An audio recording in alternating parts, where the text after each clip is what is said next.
E aí, o que a gente precisa, Randy, entender, antes de mais nada, sobre neuralgia do trigêmeo? Primeira coisa é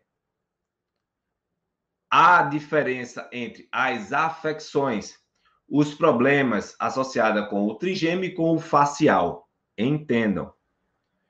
Embora o nervo trigêmeo seja motor em um dos seus ramos, que eu vou falar daqui a pouco, ele também tem uma função de propriocepção, de tato, dor, pressão, temperatura, tudo isso através das aferências do trigêmeo.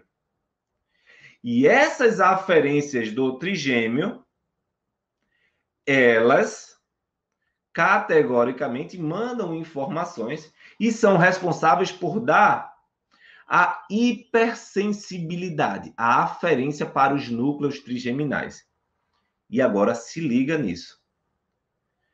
Enquanto as disfunções associadas com o nervo facial geram paralisia dos músculos da face, em relação aos músculos da face, exceto os músculos mastigatórios,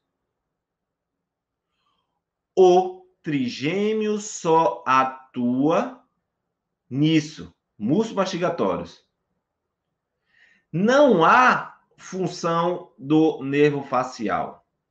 E aí, de cara, quais nervos são, Randy? Quais músculos são? Masseter, temporal, pterygoideu lateral, pterygoideu medial, porção inferior supraioide, onde nós temos miloioide e ventre anterior do digástrico. Esses músculos são inervados pela porção motora do trigêmeo e você não pode esquecer isso. E quem dá hipersensibilidade, hiperalgesia, sensibilidade alterada na face é o nervo trigêmeo, não o nervo facial, embora os músculos, por exemplo, da órbita, dos orbiculares, o risório, os músculos da face sejam inervados por ele, mas a parte sensitiva é do trigêmeo. Caraca! Caraca! Caraca! Isso daí já abre a sua mente. Isso daí já coloca você frente a frente com aquilo que de fato é importante para o seu paciente.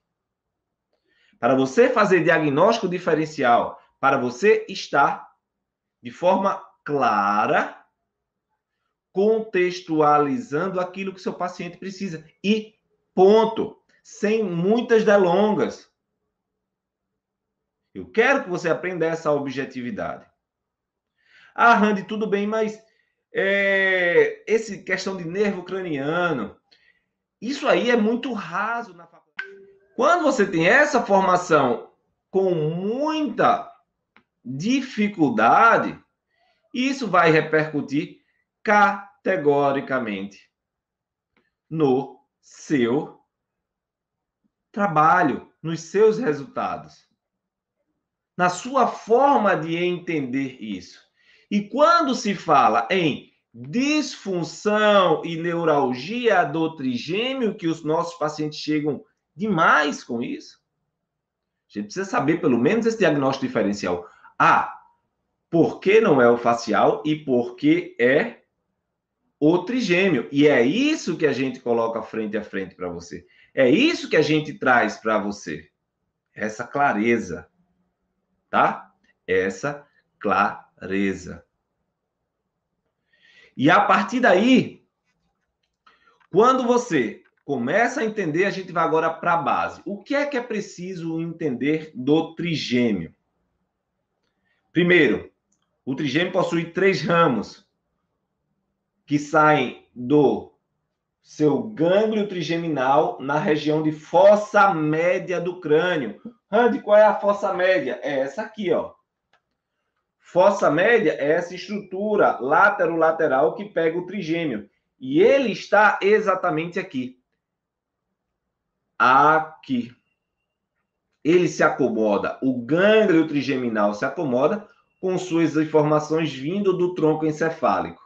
Lá do tronco encefálico tem 4 núcleos: mesencefálico, sensitivo principal, tá? Motor e espinhal. O mesencefálico faz parte da propriocepção, da informação, aferência de propriocepção, de movimento.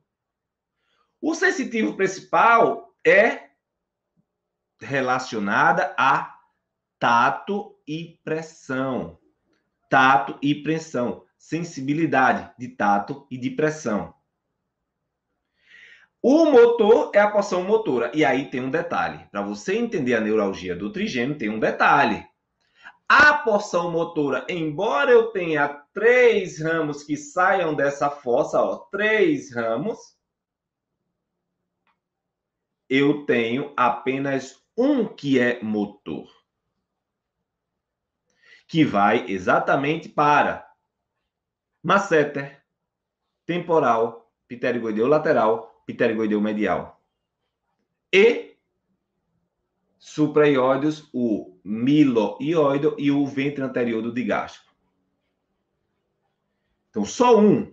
E as outras 2 partes vão receber informações do mesencefálico, sensitivo principal e do espinhal. Caraca! Quando você começa a entender isso, a gente vai chegando.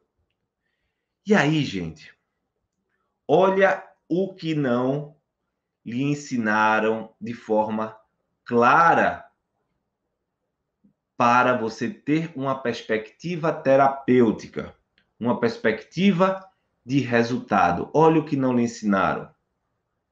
Não lhe ensinaram, por exemplo, que quando nós temos uma zona com informações neurofisiológicas que pode ser mobilizada, que pode melhorar a vascularização, que pode melhorar a aferência, e essa zona a nível do crânio tem relação com o trigêmeo, ela pode ser um fator de alimento das disfunções cranianas.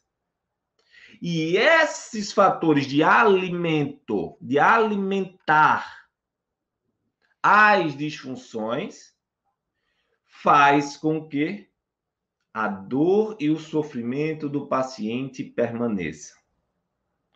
Nessa perspectiva, o que é que você precisa entender sobre isso?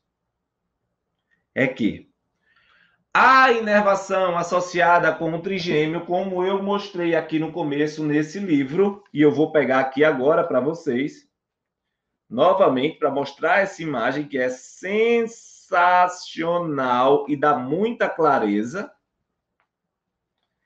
é que a porção